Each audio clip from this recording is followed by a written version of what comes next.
This is Optimal Health Daily, episode 1124. 10 Tricks for Amazing and Healthy Sleep by Rachel Trotta of racheltrotta.com. And I'm Dr. Neil.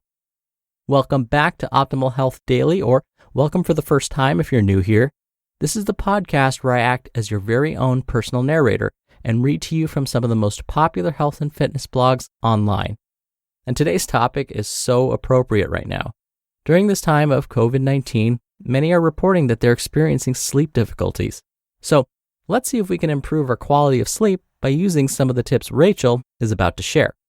Oh, and before we get to the post, don't forget, for more inspiration, motivation, quotes, giveaways, and more, make sure you're on our mailing list at oldpodcast.com. All right, but for now, let's get right to it and start optimizing your life. 10 Tricks for Amazing and Healthy Sleep by Rachel Trotta of racheltrotta.com. One of the keys to health is good sleep, but why is it so elusive sometimes? I know many of my clients have struggled with sleep issues throughout their adulthood. Some problems are symptomatic of family systems, like being awakened by children, while others are medically caused, like sleep apnea. Other sleep issues are more mysterious and confounding. There's no good reason to have difficulty falling asleep or staying asleep, but it's just not happening. What's unfortunate is that sleep issues tend to have a cascading effect on other parts of life. Bad sleep will make you feel more lethargic, which means you'll probably be less active. Also, being poorly rested means that your body will put hunger hormones like ghrelin in overproduction, which usually means that you'll have trouble eating well. This cocktail of poor sleep, uneven nutrition, and inactivity is a recipe for health problems. And plus, you'll just feel bad. On the flip side, good sleep yields incredible benefits. You'll have more energy, your immunity will be stronger, and you'll have gas in the tank for activities like exercise and vibrant work productivity. The good news is that some simple habit changes may yield huge results for sleep improvement. And here are 10 tricks to get you started. Trick number 1, wake up at a consistent time. Reverse engineer what time you want to go to bed at night, and then calculate 7 or 8 hours after that time. Start waking up at that time every morning with an alarm, even on weekends. The body responds well to repetitive training like this, and it's quite likely that this will eventually cause you to get sleepy at the right time at night. Trick number 2, avoid alcohol consumption within a few hours of bedtime. Sure, it may make you feel drowsy and relaxed, but alcohol intake tends to negatively impact sleep quality. You may find yourself sleeping less soundly and waking up more frequently. If you enjoy a glass of wine at night, try to keep it paired with your dinner time and away from bedtime. Trick number 3, get bright light early in the day. Try to go outside and get sunlight every day, especially in the morning. Our physical circadian rhythm responds strongly to light cues. Seeing bright light in the morning can help to set the circadian rhythm to recognize morning and nightfall, helping you to fall asleep at the right time each night. Trick number 4, keep your exercise away from bedtime. And by the way, exercise does help you get better sleep at night. It really does. But just make sure your workout isn't within the last hour or two of bedtime. Your body needs time for your nervous system to calm down after exercise, and you want to leave some buffer time to recover so that you will sleep peacefully instead of feeling tired but wired. Trick number 5, make your bedroom dark and cold. This is one of those sleep hygiene tips, along with using a sound machine or a loud fan. A cold, dark room with some white noise is extremely conducive to sleep.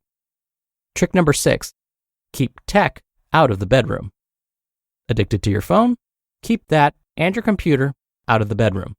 Not only will the blue light affect your ability to fall asleep because of bright light, remember, but your habits with your tech may also jumpstart your brain to start thinking about work, responding to texts, or repetitively checking your social media.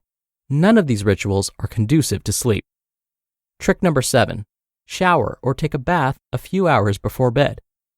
The drop in your body temperature after the shower will cause the release of melatonin in your body, which will make you feel sleepier and more relaxed as the evening goes on.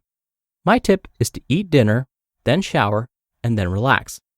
plan it all so that you are winding down for your planned bedtime for about 2 to 3 hours total. So if you go to bed at 11, eat dinner at 7 or 8, then shower and change, and then relax until you're ready to go to bed. Trick number 8, have a repetitive evening routine. Just like Pavlov's dogs will salivate at the sound of the bell, it's likely that with practice and repetition, you can create a system of cues that will get your eyelids drooping. While I wish that for me this was lighting a candle and meditating or something else equally virtuous, the reality is that if we put on The Office, Parks and Recreation, or any other familiar lighthearted comedy after dark, I will be asleep in an hour or less. Trick number 9, don't cut all your carbs, even grains. The rise in popularity of some diets has made carbohydrates anathema, but the reality is that for most of history, our diets were carbohydrate-based to some degree, and our circadian rhythms have evolved to match.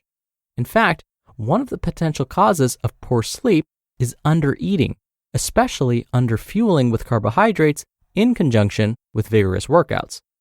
Try having a complex carbohydrate like brown rice with your dinner and see how this may help you. If you need to balance out your carbohydrate intake during the day to hit a specific goal, minimize carb-rich meals early in the day and have them later in the day instead, like during your afternoon snack and dinner. Trick number 10, have an insomnia action plan. At various times throughout both my adolescent and adult life, I have struggled with insomnia. It's not all the time, but when it kicks in as a pattern, something that I have found helpful is to have a plan. For me, what usually works is to get up and get out of bed, especially once I've reached the mind-racing phase of sleeplessness. Then I have a snack and read quietly on the couch until I'm really good and sleepy again, and then I can go back to bed. Part of the reason this is so helpful is that one of the goals of healthy sleep is to associate your bed with sleep. If you're tossing and turning, you're building a negative relationship with your bedroom. Instead, get up and quietly relax with a book or something similarly unstimulating, and then go back to bed once you're actually ready to sleep. Sleep problems aren't always easy to solve, but I can guarantee you that, barring a medical issue, if you go to a sleep specialist, the first things you will be counseled to do will be habits like these. You just listened to the post titled 10 Tricks for Amazing and Healthy Sleep by Rachel Trotta of racheltrotta.com. Dr. Neil here for my commentary. All right, let's go back to Rachel's trick number 2, avoiding alcohol within a few hours of bedtime. As Rachel mentioned, alcohol can make you feel drowsy, so it seems like it will help you fall asleep and finally get a good night's rest. Well, part of this is true. Alcohol, because it acts as a depressant, meaning it slows down body functions, can make you feel drowsy. You may end up falling asleep. But once the alcohol has cleared your system, the body rebounds, meaning the body starts to wake up again. Depending on your health history and how much alcohol was consumed, this rebound effect may happen in as little as 2 hours. So, if you had a nightcap and are hoping it will help you sleep through the night, that may not be the case. It may help you get to sleep, but once the alcohol from that nightcap clears your system, your body and mind start to wake up. This, in turn, may prevent you from reaching that deep, restorative REM sleep.